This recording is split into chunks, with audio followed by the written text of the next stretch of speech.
And get this, a New York woman under arrest for allegedly bankrolling ISIS with Bitcoin. I've always made Bitcoin. Governments, and this is not a technological statement, governments are going to crush it one day. To pay for drugs, you use Bitcoin, an online currency that can be bought, transferred and converted back into real-life currency completely anonymously. My thesis for my disdain of Bitcoin has been based around one central theme. It doesn't matter because the governments of the world will not allow this. In terms of cryptocurrencies generally, I can say almost with certainty that they will come to a bad ending. Stories about terrorism, drugs and guns have consumed the focus of the mainstream media for many years. Perhaps we should not be surprised that as cryptocurrency gains notoriety, it is isolated cases of negative use that is gaining most attention. This practice is not only hindering the growth of the crypto economy, but is also further propagating several widely believed myths about Bitcoin and other cryptocurrencies. Today, we debunk the top 5 myths about Bitcoin and the crypto economy. Number 5. Governments will shut down cryptocurrency. Bitcoin and most cryptocurrencies use a decentralized and distributed ledger of transaction records. This not only makes the network immutable and extremely robust, it is also censorship resistant. In the past, file sharing services such as Napster were easily shut down as people represented a central authority. Governments were able to apply pressure on these individuals and shut down a central server, effectively ending the Napster network. Bitcoin does not have a central authority or centralized servers, meaning no one government or group of governments can shut down cryptocurrency. Number 4. Cryptocurrency has no intrinsic value. Bruce Flatt, the Chief Executive Officer of Brookfield Asset Management, recently added his name to a growing list of experts claiming that Bitcoin has no intrinsic value. To understand why this statement is false, we first need to look at the definition of intrinsic value. According to Investopedia, the intrinsic value is the actual value of a company or an asset based on an underlying perception of its true value, including all aspects of the business in terms of both tangible and intangible factors. This definition implies that intrinsic values are somewhat subjective and not definable by a unifying formula. To claim anything has zero intrinsic value is to speak for all of humankind. It is not possible for one person to do this. Number 3. Cryptocurrency is used to fund terrorism. Whilst this may not be a myth, the role of cryptocurrency in funding terrorism is often sensationalized by mainstream media. And get this, a New York woman under arrest for allegedly bankrolling ISIS with Bitcoin.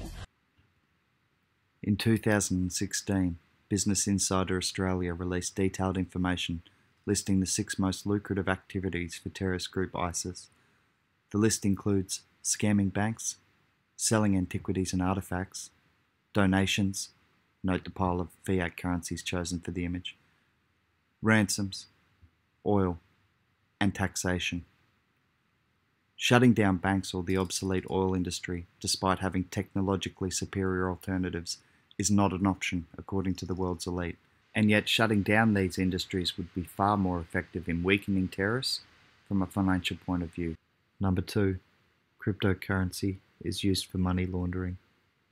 Once again, this is not exactly a myth. Cryptocurrency is gaining more recognition for its potential use case in money laundering. This article, entitled 10 Ways to Move Money Like a Crime Boss, suggests Bitcoin is the 8th most effective form of money laundering. Once again, it is important to put this into perspective on a global scale. The global money laundering economy is estimated to be $2 trillion. This is approximately 100 times larger than the daily volume of the entire crypto economy. The logic that something can be used to launder money and therefore it should be banned is irrational and the height of hypocrisy when presented by banks as an argument against cryptocurrency.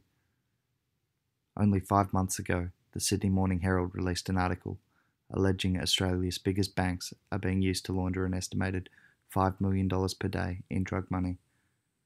This is clear evidence that whilst cryptocurrency could be used to launder money, traditional financial sectors are far more implicit in the laundering of money. Before we get to number 1, I'm Fish, the beach bum investor. If you'd like to get involved in the daily live conversation, please hit subscribe and the notification button. Number 1. Cryptocurrency is used for drugs. The global drug trade is estimated to be a $500 billion per year economy. The war on drugs is almost 50 years old and has been ineffective in stemming the increase of illicit drug activity. It is very unlikely that banning a payment method that is only 9 years old will have any impact on a failing 50-year war. Given that I live in Tweed Heads, it should be easy to put the theory that cryptocurrency can be used to buy drugs into practice. Hello? Yo, Fish, what's up, man? I was hoping to purchase $50 worth of marijuana. What's wrong with you? Why the looking like that? I'm doing a documentary. I was trying to sound like an Aussie version of Michael Moore. Inquisitive, factual, genuinely concerned, and pausing for highlighted important dialogue. Whatever, man. You're fucking weird, I'll give you that much. So can I purchase some marijuana, please? Oh, okay, man. No doubt, no doubt, no doubt. What time you want to come around? Johnny, I want to pay in Bitcoin. You fucking what? I would like to purchase $50 worth of marijuana, and I would like to use Bitcoin to make the payment. Bitcoin? Do I look like a fucking Venezuelan to you? What the fuck am I going to do with Bitcoin? I'm sorry, Johnny. You're right. That's cool, man. So you coming over or what? No. Goodbye. We're sorry. You have reached a number that has been disconnected or is no longer in service.